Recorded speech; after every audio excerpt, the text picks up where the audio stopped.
Joining me now is the executive director of Breaking the Silence, Avner Gavriyahu, with whom I toured some of the occupied territories in 2019, in particular Hebron, which is one of the starkest examples of the apartheid-like situation that exists for Palestinians. Avner, I want to talk to you about some of the news we're just getting right now first. This does feel like an escalation. With each passing hour, we're getting more reports of rockets going from Gaza to Israeli cities, being intercepted by the Iron Dome, and more efforts by the Israelis to silence those rockets and to punish the Gazans in particular. Yeah, it's great to see you, Ali, and it's I think that's the precise point to understand. Where we're living this this sort of Groundhog Day of cycles over and over and over again. And I am speaking to you now from my apartment in Tel Aviv. Any second now I could have to rush off to a bomb shelter, and something that just happened literally less than an hour ago. But I think part of what I try to keep reminding myself is that this reality that's taking place just a few kilometers south from here in Gaza is a man-made crisis, and one that I, as an Israeli, I see myself as an Israeli patriot, feel the responsibility to speak out against in order to change the reality here on the ground.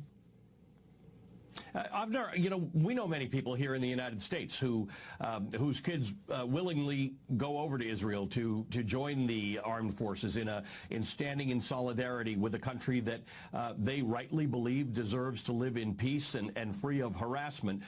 But there are some things that that you and I saw together, we saw Israeli soldiers doing, that parents of these American kids don't know is going on, that this is not necessarily exclusively this patriotic job of protecting for and standing for the state of Israel, which is an important job. There's more to it than that. There's active involvement by members of the military in really breaking the spirit and controlling the lives of Palestinians.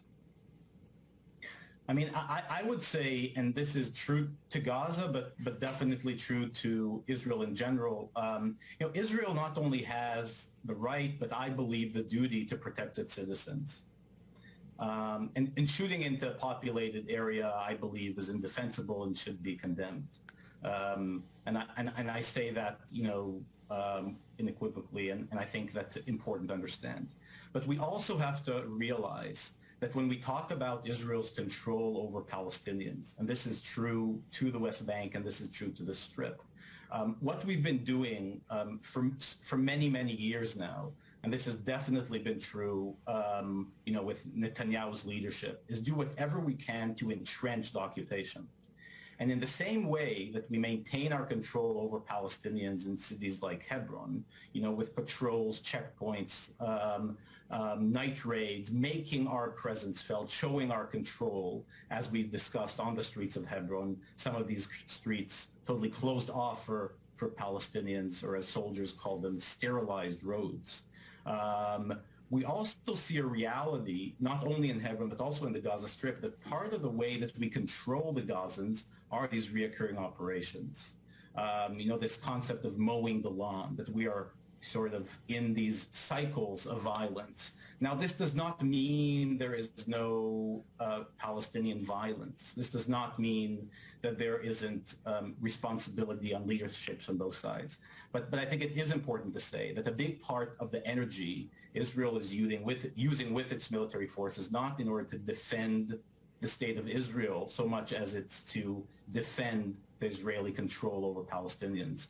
And I think part of what groups like Breaking the Silence are demanding, are calling for, is for the sake of Israelis and Palestinians, we have to rethink, the way we've been operating, because another round is just around the corner, and nothing that another building in Gaza will collapse, or sadly another Israeli citizen shot in his or killed in his apartment in Ramat Gan will end.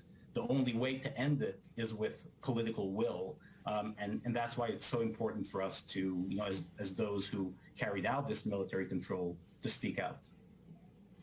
Avner, I understand there are sirens going on around you, so please seek shelter. Thanks for joining us. Avner Gavriyahu is a executive director of Breaking the Silence.